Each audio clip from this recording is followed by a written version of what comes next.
그 박정권 하야구를 채택하게 된 뭐 과정 같은 거 기억 안 나십니까? 바로는 기억이 안 나고 하여튼 그 구호가 길었었는데 예. 주관적 그거예요. 그 애국 충정은 뭐 객관적 주관적 왕족행위임을 뭐 즉시하고 박정권은 즉각하야하라 그랬어. 예. 그 기억나네. 예. 박정권은 즉각하야하라. 그랬지.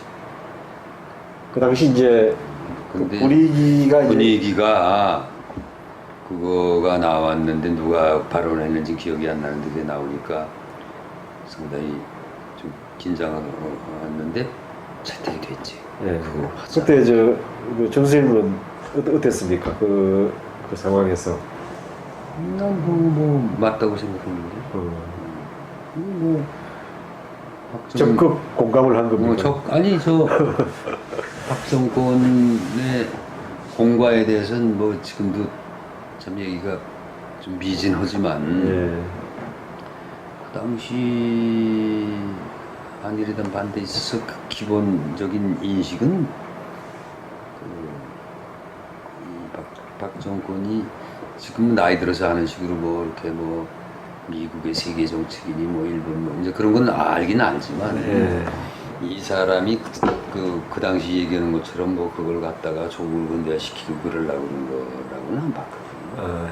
진짜 솔직히 말해서 저 정권 연장의 수단으로 내세우고 해가지고 해먹는 거로 봤지. 그리고 그때 미흡하거나 아니면 다루지 않고 넘어간 게 지금 다 몇십 년, 50년 후에도 지금도 그게 계속 살아 움직이는 거 아니야? 예, 지금도 뭐 해결이 안 됐죠. 그럼 안 된 거죠. 일본과의 그 관계. 그렇게 하면 안 돼.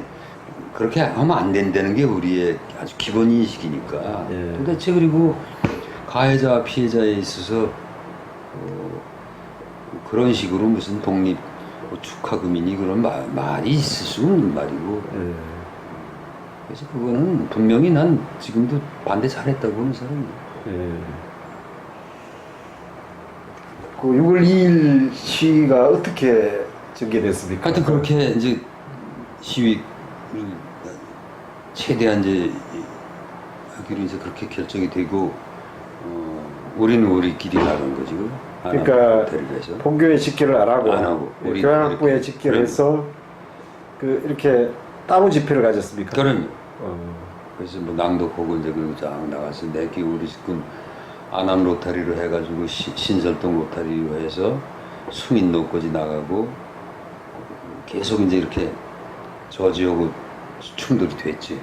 그러니까 우리가 본교가 가도에 나오고 이렇게 같이 합류한 겁니까? 아니면 아니 우리 먼저 나가. 먼저 나와 버린 우리가 그래서 내 기억으로 교향학부가 그때 한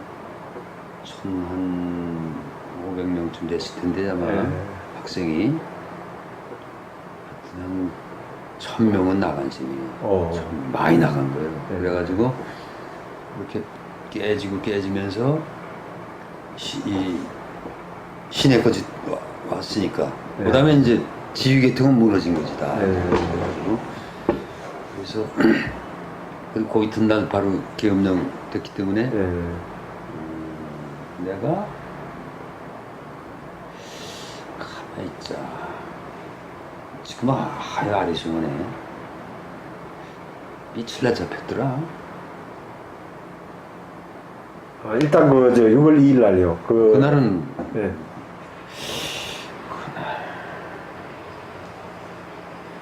그날 잡혔다 내가. 잡혔다가 그때는 뭐 요새와 전혀 다를 때니까 내가 고대 교향학부 학생회장이라는 걸 내가 안 밝혔거든. 그래서 그때 뭐 워낙 많이 잡혀왔으니까 그냥 일단 석방이 됐다가 그 다음에 수배가 정식으로 돼가지고 도망을 갔지. 그땐 뭐 저 컴퓨터 이런 게 없던 시대니까 이게 그냥 진술에 의해서 이렇게 되니까 조회가 잘 안 되죠. 잘 안 될 때요. 그러니까 나야 원래 또 어설픈 사람이니까 난 뭐 잘 모른다고 하여튼 그냥 이렇게 도매금으로 잡혀온 식으로 보니까 하여튼 내보내줬어. 한참 있다가 집이 받아가지고 내보내. 네.